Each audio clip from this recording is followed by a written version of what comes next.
ನಿಂತಿದ್ದ ಕಾರೊಂದರಲ್ಲಿ 5 ಶವಗಳು ಪತ್ತೆ. ಸೇಲಂನ ನಿವಾಸಿಯಾಗಿರುವ ಕುಟುಂಬ 200 ಕಿಲೋಮೀಟರ್ ದೂರದ ಪುಡುಕೋಟ್ಟೈನಲ್ಲಿ ಆತ್ಮಹತ್ಯೆ. ಸಾಲದ ಕಾರಣದಿಂದ ಆತ್ಮಹತ್ಯೆ ಮಾಡಿಕೊಂಡಿರಬಹುದು ಎಂದು ಪೊಲೀಸರ ಅನುಮಾನ.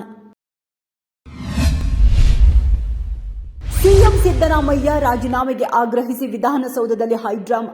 ಬಿಜೆಪಿ ನಾಯಕರು ಪೊಲೀಸ್ ವಶಕ್ಕೆ. ಸಿದ್ದರಾಮಯ್ಯ ಕ್ಲೀನ್ ಹ್ಯಾಂಡ್ ಅನ್ಕೊಂಡಿದ್ದೆ, ಆದರೆ ಒಳಗೊಂದು ಹೊರಗೊಂದು ಎಂದ ಜಗ್ಗೇಶ್.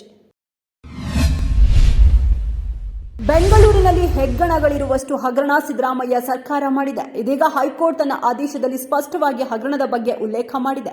ತನಿಖೆಯನ್ನು ಎದುರಿಸಿ ಕ್ಲೀನ್ ಚಿಟ್ ಸಿಕ್ಕರೆ ಮತ್ತೆ ವಾಪಸ್ ಬನ್ನಿ. ಸಿದ್ದರಾಮಯ್ಯ ಅವರು ರಾಜೀನಾಮೆ ಕೊಡಬೇಕು ಎಂದು ವಿಧಾನಸಭೆ ವಿರೋಧ ಪಕ್ಷದ ಉಪನಾಯಕ ಅರವಿಂದ್ ಬೆಲ್ಲದ್ ಆಗ್ರಹ. ವಿರಾಟ್ ಕೊಹ್ಲಿ ಹಾಗೂ ಟೀಂ ಇಂಡಿಯಾ ಮುಖ್ಯ ಕೋಚ್ ಗೌತಮ್ ಗಂಭೀರ್ ಅವರ ವಿಡಿಯೋ ಒಂದು ಸಾಮಾಜಿಕ ಜಾಲತಾಣದಲ್ಲಿ ವೈರಲ್.